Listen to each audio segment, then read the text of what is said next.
آج کے تقریب کے حوالے سے فہیم زیدی صاحب کو، سید کلیم حیدر زیدی فخر سادات صاحب کو، سید عامر رضا کاظمی صاحب کو، سید ناصر حسین رضوی صاحب کو، سید کلیم سجید رضا کاظمی صاحب کو، ہمارے دو جو کینڈیڈیٹ ہیں وہاں پر وارڈ 4 اور 5 غلام رضا رضوی صاحب اور نصر اللہ خان صاحب کو، اور پشاور سٹی سے جو لوگ شامل ہوئے ہیں، اور پھر کینٹ سے محمد اسحاق خوان صاحب جو کہ کینڈیڈیٹ تھے وہ ہمارے حق میں بیٹھ کے اور آج شامل بھی ہوئے، اور سٹی سے جو اتنے تعداد میں لوگ شامل ہوئے ہیں، میں سب کو مبارکباد پیش کرتا ہوں، دل کے گہرائیوں سے مبارکباد پیش کرتا ہوں، اور یہ ہمارے لیے بڑا اہم ہے کہ کینٹ سے اور سٹی سے اتنے تعداد میں لوگ شامل ہوئے، اور خصوصاً کینٹ کے فہیم رضا صاحب وہاں کے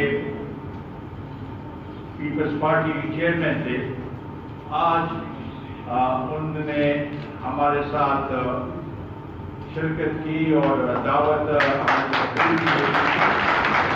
ان کے والد محترم جو کہ یہاں پر موجود ہیں، انہوں نے ہمارے ساتھ کام کیا۔ میں جب NA1 کا الیکشن لڑ رہا تھا تو انہوں نے ہمارے ساتھ بڑے بھرپور طریقے سے کام کیا۔ اس سے پہلے حیات محمد خان شیر فوج شہید کے ساتھ بھی ان کا واسطہ رہا ہے، اور آج ان کو دیکھ کے اور ان کی پورے خاندان آج ہمارے ساتھ شامل ہوئے ہیں، یہ ہمارے لیے قابل فخر قابل عزت بات ہے۔ میں ہاشم رضا صاحب کو اور اختر منیر صاحب کا دونوں کا بے حد مشکور ہوں کہ انہوں نے، خاص کر ہاشم رضا صاحب نے اس میں بڑی محنت کی، اور آج ہم سب ایک ہی پلیٹ فارم پہ اکٹھے ہوئے ہیں۔ جو فہیم صاحب نے بات کی ہے وہ بالکل میں اس سے متفق ہوں کہ ہمارا یہ وہی پروگرام ہے کہ غریبوں کا، کسانوں کا، مزدوروں کا، ان کے لیے جدوجہد کرنا اور کام کرنا، یہ ہمارا مشن ہے، اور اس مشن کو ہم پائے تکمیل تک پہنچائیں گے انشاءاللہ تعالیٰ۔ میں فہیم صاحب کو بھی اور باقی دوستوں کو بھی یہ تسلی دلانا چاہتا ہوں کہ اس پارٹی میں آپ کو عزت ملے گی، یہ ہمارا ایک اپنا ایک فیملی گھر ہے، اور انشاءاللہ تعالیٰ آپ کو کوئی شکایت نہیں ملے گی۔ ہم آپ کو آگے لے کے جائیں گے تاکہ آپ کینٹ ایریا کی خدمت کر سکیں اور وہاں کے لوگوں کی خدمت کر سکیں، اس میں کوئی دوسری بات نہیں ہے۔ محمد اسحاق خوان صاحب کا بھی بہت مشکور ہوں کہ انہوں نے ہمارے فیصلہ کیا، اور عبدالوہاب صافی صاحب اور اسماعیل عیسیٰ خیل جو کہ پیپلز پارٹی سے وہ بھی شامل ہوئے، ان کا بھی میں مشکور ہوں۔ ساتھ ہی باقی جو ہمارے جو دوست نوجوان آج بھی شامل ہوئے مختلف پارٹیوں سے، میں ان کا بھی مشکور ہوں۔ چونکہ کینٹونمنٹ کے الیکشن ابھی شروع ہے اور اس میں ہم بھرپور حصہ لیں گے۔ ہماری یہ خواہش ہے کہ کینٹ میں ہماری نمائندگی ہو تاکہ ہم لوگوں کی صحیح معنوں میں خدمت کر سکیں، اور اس کے لیے بھرپور طریقے سے ایک منظم طریقے سے کیمپین چلائیں گے، اور ایسے ہمارے پاس لوگ جو شخصیات جو آج شامل ہوئے ہیں اور ان کی بدولت اور ان کی وساطت سے انشاءاللہ تعالی ہم کوشش کریں گے، اور ہماری کوشش ہوگی، اور انشاءاللہ تعالیٰ کامیابی ہمارا ساتھ دے گی۔ میں آج کے اس کی جو حکومت اور اس علاقے میں جو مشکلات اور مسائل ہیں اور اس خطے میں جو صورتحال سامنے ہے اس پہ بات کرنا چاہوں گا۔ ہمارا ہمسایہ ملک افغانستان میں آج ایک ایسی صورتحال بنی ہوئی ہے کہ وہ خانہ جنگی کی طرف جا رہی ہے، بلکہ خانہ جنگی شروع ہے۔ مختلف جگہوں میں خانہ جنگی اور دہشت اور اس کی ایک فضا پیدا ہوئی ہے، جس کی وجہ سے وہاں پر انسٹیبلٹی آئی ہوئی ہے۔ ہم سمجھتے ہیں کہ یہ صورتحال افغانستان کے لیے بھی صحیح نہیں ہے اور پاکستان کے لیے بھی، اس کے اثرات پاکستان پہ بھی پڑیں گے۔ یہ دوحہ میں جو معاہدہ ہوا، امریکنوں نے طالبان کے ساتھ ایک معاہدہ کیا اور وہاں کی جو جمہوری حکومت ہے وہ حکومت جو کہ منتخب ہے ان کو ایک قسم کا بائی پاس کیا اور معاہدہ طالبان سے ہوا اور اس حکومت کو اس لحاظ سے نظر انداز کیا گیا کیونکہ ہم سمجھتے ہیں کہ ایک صحیح فیصلہ نہیں تھا۔ اس لحاظ سے اگر ان کو بھی اس معاہدے میں شریک کیا جاتا شروع سے تو شاید یہ امن کا سلسلہ جو ہے وہ آگے بڑھتا۔ جب مذاکرات ہو رہے تھے تو اس وقت بھی افغانستان میں اسی طریقے سے مختلف جگہوں میں جنگ جاری تھی اور معاہدے کے بعد اس میں اضافہ مزید اضافہ ہوا ہے، جو کہ ہم سمجھتے ہیں کہ انسٹیبلٹی وہاں پر قائم ہوئی ہے اور یہ ہمارے مفاد میں نہیں ہے۔ ہم سمجھتے ہیں کہ وہاں کی جو جمہوری حکومت ہے وہ اس کے ہم جو بھی اصولی طور پر اور یہ انٹرنیشنل ایک طے شدہ مسئلہ ہے کہ جہاں پر بھی جمہوری حکومت اور منتخب حکومت ہوگی انہیں کا ساتھ دیں گے۔ ہم بھی وہاں کے جو جمہوری حکومت ہے ان کا ساتھ دیں گے اور یہ ہماری خواہش ہوگی کہ اب بھی وقت ہے کہ مذاکرات کے ذریعے ایک امن کا معاہدہ کیا جائے تاکہ یہ سلسلہ جنگ بندی کا سلسلہ جو جنگ ہے وہ ختم کیا جائے۔ اگر یہ نہیں ہوا تو اس کے اثرات پورے خطے میں ہوں گے اور خاص کر پاکستان کے اس لحاظ سے اور خصوصاً صوبہ خیبر پختونخوا اور بلوچستان کیونکہ ہمارے سرحدات ہیں، دونوں صوبوں کے سرحدات ہیں افغانستان کے ساتھ، وہاں سے اور مزید مہاجرین کا آنے کا اندیشہ ہے اور اس کے لیے ہم سمجھتے ہیں کہ حکومت کو اس پہ سوچنا چاہیے کہ اس کے لیے کیا طریقہ کار وہ واضح کرتے ہیں اور اس پہ سنجیدگی سے غور کرنے کی ضرورت ہے۔ ساتھ ہی ساتھ اب سے دہشت گردی اور ٹارگٹ کلنگ میں دن بدن اضافہ ہو رہا ہے، جس سے یہاں پر لوگوں میں بھی مایوسی پائی جا رہی ہے اور ساتھ ہی ساتھ یہ اندیشہ ہے کہ مزید اس کو تقویت ملے گی۔ یہ بھی حکومت کی ذمہ داری ہے. جہاں اگر آپ کو یاد ہو تو آرمی پبلک اسکول کے بعد سب پولیٹیکل پارٹی پشاور میں اکٹھی ہوئی تھی اور ایک نیشنل ایکشن پلان بنا. اس نیشنل ایکشن پلان پہ کوئی عمل نہیں کیا گیا. اگر اس پہ عمل ہوتا تو یہ صورتحال اس کو ابھی بڑا آسانی نمٹ سکتے تھے. لیکن حکومت اور مسئلوں میں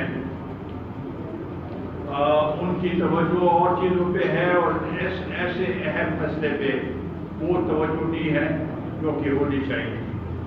ہم حیران ہیں کہ امریکہ جو کہ پہلے طالبان کو اپنا دشمن سمجھتی ہے آج ان کے ساتھ فائدہ کیا اور وہ حکومت جو کہ الیکٹڈ حکومت ہے ان کو اس لحاظ سے بائی پاس کیا. تو اس سے اس کی سنگینی مزید بڑھتی ہے. ہماری یہ بھی درخواست ہے کہ جتنے بھی ہمسایہ ممالک ہیں ان کی ایک ذمہ داری بنتی ہے چین روس کی بھی اس میں خدمات حاصل کی جا سکتی ہے تاکہ سب مل بیٹھ کے ایک جٹ بندی کی طرف سلسلے کو لے جایا جا سکے اور اس کے بعد ایسے مذاکرات ہو جس سے وہاں پر پرامن طریقے سے امن آ سکے اور امن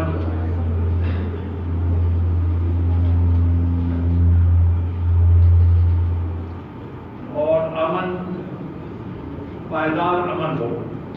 پاکستان افغانستان میں پائیدار امن چاہتی ہے. قومی وطن پارٹی کی بھی یہی موقف ہے کہ ہم افغانستان میں امن چاہتے ہیں. ہم چاہتے ہیں کہ افغانستان کے ساتھ ہمارے برادرانہ تعلق ہو. ہم چاہتے ہیں کہ پاکستان اور افغانستان کے درمیان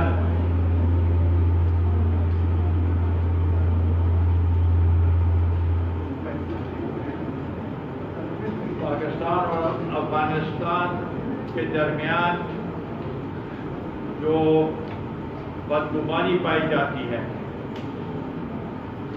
اس کو دور کیا جائے. اس کے لیے ہم نے شروع ہی سے یہ کوشش کی اور ہماری یہ آواز ہمیشہ آواز اٹھی ہے کہ ہم دونوں برادر ملک کے درمیان آمنگی چاہتے ہیں اور چاہتے ہیں کہ دونوں ممالک ایک دوسرے پہ اعتماد کر سکیں. ہم یہ بھی نہیں چاہتے ہیں کہ دونوں ممالک کی سرزمین ایک دوسرے کے خلاف استعمال ہو. یہ دونوں ممالک کے لیے اچھا نہیں ہے. تو اس لیے ہم نے پہلے بھی بہت سے کوشش کی ہے. میں کئی بار افغانستان کے وہاں کی جتنے بھی لیڈر ہیں ان سے ملاقات کی اور اب بھی ہمارا مسلسل رابطہ ہے ان سے. اور ہم یہ چاہتے ہیں کہ یہاں کے جو حکومت ہے وہ اس کی سنگینی کو سمجھے اور بجائے اس کے کہ اس وقت ایسے بخو کی صورتحال میں ہو کہ ان کی کوئی واضح پالیسی نہ ہو. واضح پالیسی نہیں ہوگی تو یہ مسئلہ اس لحاظ سے حل نہیں ہوگا. اور اس کے لیے جو اسٹیٹ ہے پاکستان کی اسٹیٹ ہے وہ اپنی پالیسی واضح کرے. انہوں نے کہا ہے کہ ہم وہاں کی جمہوری حکومت کو کی حمایت کریں گے, اس کو بھرپور طریقے سے اس کے لیے آواز اٹھائیں گے اور اپنا ایک کردار اس لحاظ سے ادا کرے کہ وہاں پر امن آ سکے. یہ ہماری بدقسمتی ہے کہ آج ہمارے حکومت اس بات پہ نالاں ہے کہ امریکی صدر نے جو بائیڈن نے عمران خان کو ٹیلی فون نہیں کیا. یہ کتنی شرم کی بات ہے ایسے بات کرنا. آپ اپنے قوم پہ کھڑے ہوں, اپنی پالیسی واضح کریں, سب آپ کو ٹیلی فون کریں گے, سب آپ سے رابطہ کریں گے. اور یہ بھی بڑی حیرانگی کی بات ہے اور ہمارے لیے شرم کی بات ہے کہ اقوام متحدہ میں سیکیورٹی کونسل کی میٹنگ ہوتی ہے افغانستان کے امن کے بارے میں, اور اس میں پاکستان کو مدعو نہیں کیا جاتا. یہ بھی ہمارے لیے باعث تشویش ہے اس لحاظ سے. تو ان سب چیزوں کو سامنے رکھتے ہوئے ہمارا بنیادی مطالبہ یہ ہے کہ وہاں پر امن کے لیے کوشش تیز کی جائے, اور جن کا بھی اثر رسوخ ہے وہاں پر وہ یہ کوشش کرے کہ جنگ بندی ہو تاکہ پرامن طریقے سے بات چیت ہو سکے, اور اس کے اوپر فوری طور پر عمل کرنے کی ضرورت ہے. اس کے ساتھ ساتھ ہمارا ملک جب سے عمران خان کی حکومت آئی ہے اس ملک میں ریکارڈ مہنگائی, بدترین مہنگائی ان 3 سالوں میں مسلسل مہنگائی بڑھتی رہی ہے, جس سے غریب لوگوں کا, تنخواہ دار طبقے کا 2 وقت کی روٹی ان کے وہ اپنے بچوں کے لیے اس کے لیے وہ 2 وقت کی روٹی نہیں پیدا کر سکتے. یہ عجیب بات ہے. حکومت کے 3 سال ہوئے اور یہ جو بھی بات کرتے ہیں تو ملبہ کسی اور پہ ڈال دیتے ہیں.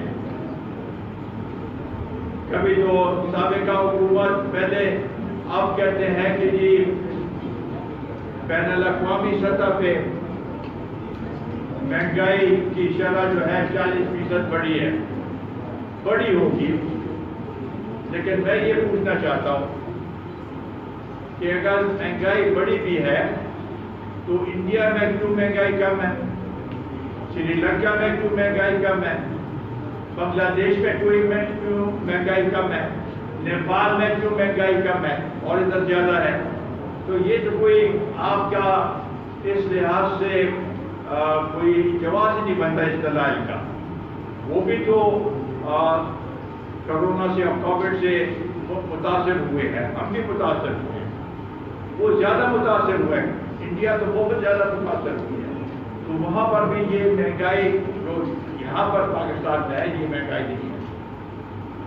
ابھی انہوں نے LNG کی جو ڈیل کی ہے, پہلے تو یہ LNG کا سب ملبہ PMLN کی حکومت پہ ڈالتے تھی کہ انہوں نے بڑے مہنگے وہ کیے. آج $15 سے زیادہ پر یونٹ انہوں نے اگست کے مہینے کے لیے, ستمبر کے مہینے کے لیے جو وہ کی ہے, یہ ریکارڈ. اتنا مہنگا LNG کبھی نہیں خریدا کیا. اس کے لیے بھی یہ عجیب عجیب جواز پیدا کرتے ہیں کہ نہیں جی پھر بھی ہماری بجلی اگر LNG ہم نہ خریدیں تو بجلی اور مہنگی ہوگی. بجلی تو آپ کو ذرا مہنگا کر رہے ہیں, اور بجلی کے لیے آپ کو تو IMF کا مینڈیٹ ملا ہے کہ آپ نے بجلی کو مہنگا کرنا ہے تاکہ سرکولر ٹیکس جو ہے اس میں کمی لایا جا سکے. پیٹرول کو مہنگا کرنا ہے تاکہ 162 بلین روپے انہوں نے اس سے پیٹرولیم لیوی سے حاصل کرنے ہیں. اور اب مسندریج کو کبھی 2 روپے کبھی 3 روپے پیٹرول میں کہ مختلف چیزوں میں وہ اس میں اضافہ ہو رہا ہے. تو جب آپ کی پالیسیاں IMF کی ڈکٹیٹ پہ چل رہی ہیں, آپ کی پالیسیاں غلط ہیں, چینی کہ آپ نے خود یہ جو کرائسس پیدا کی ہے چینی کی، یہ آپ نے خود پیدا کی۔ پہلے چینی بعد درآمد کی سستی قیمت پہ، اس میں انہوں نے مراد کے لیے، پھر ابھی برآمد کر رہے ہیں زیادہ قیمت پہ، اور عمران خان کہتا ہے کہ مافیا ہے۔ اسی طریقے سے چینی کی ہمارے ملک میں کم شارٹیج ہے،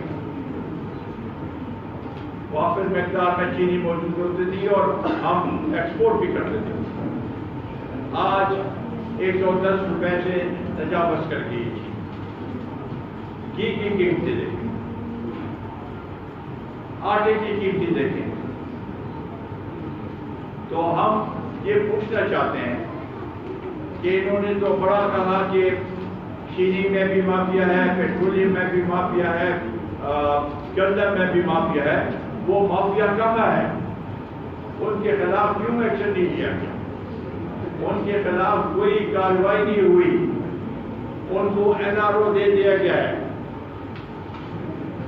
وہ لوگ، وہ سب جو ہے، وہ مافیا جتنے بھی ہے، وہ عمران خان کے ارد گرد بیٹھے ہوئے ہیں۔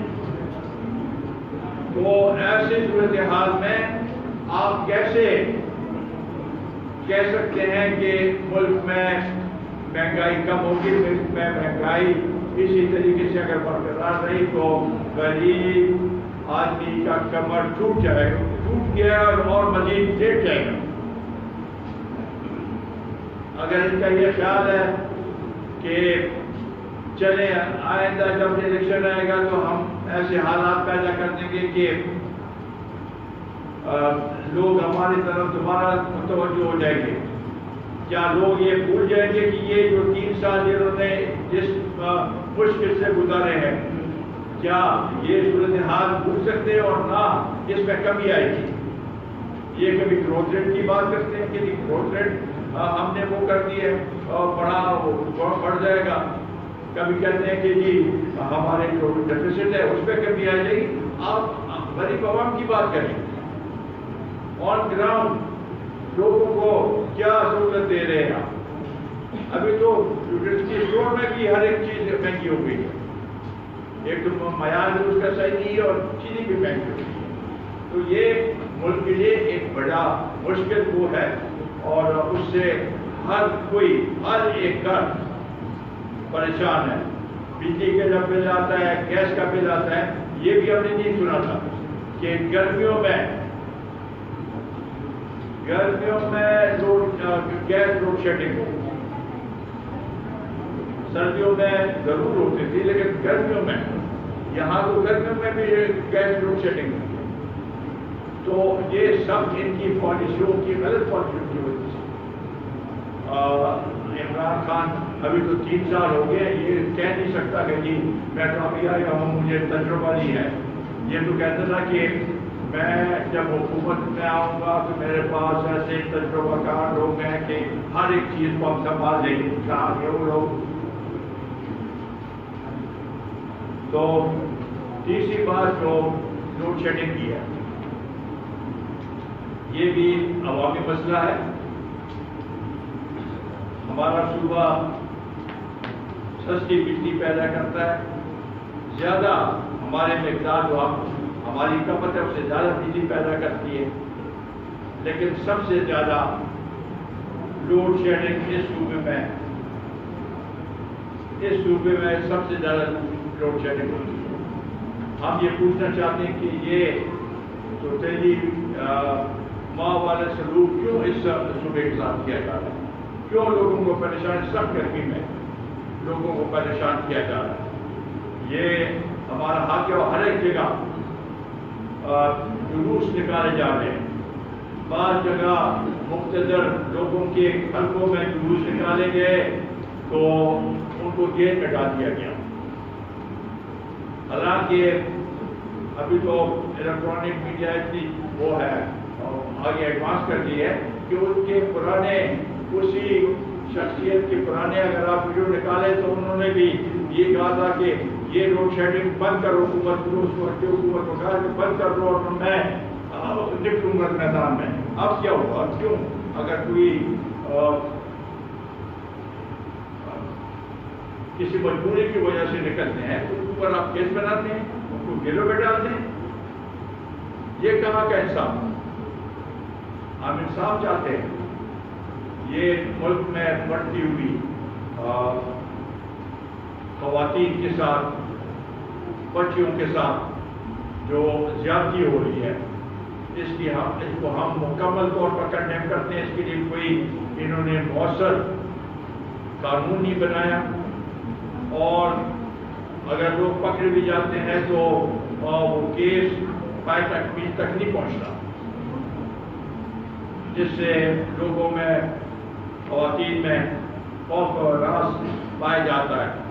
یہ ہمارے لیے قابل قبول نہیں. ساتھ ہی مائنورٹیز کے جو واقعات سامنے آ رہے ہیں، پہلے ادھر کرک میں ایک واقعہ ہوا، اب رنگیار خان میں واقعہ ہوا. یہ واقعات بڑے سنگین واقعہ ہیں، اور اس کو ہم اس کی مذمت کرتے ہیں، بھرپور طریقے سے مذمت کرتے ہیں.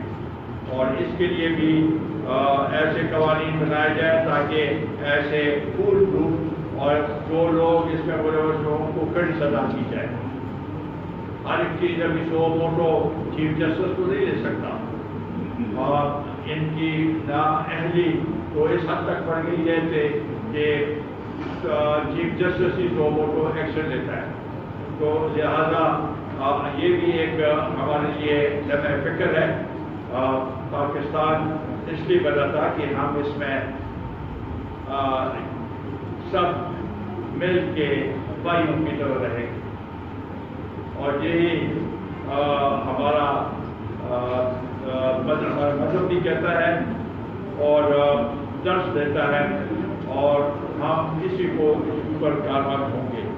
لہذا حکومت کو ان سب چیزوں پہ کڑی نظر رکھنی چاہیے، بجائے اس کے کہ صرف مخالفین کے خلاف کیسز بنانا اور ان کے خلاف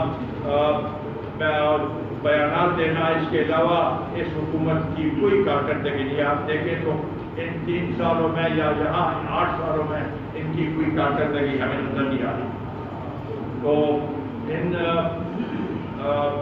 چند باتوں کے ساتھ میں دوبارہ فہیم صاحب کا اور یہ والد صاحب کا،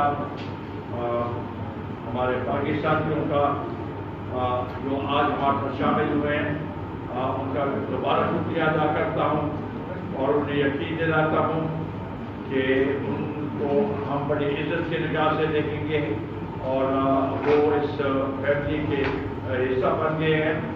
اور ان کے آنے سے ہماری کینٹ اور سٹی میں ہمیں مزید تقویت ملی ہے، اور اس کے لیے ہم ان کے شکر گزار ہیں.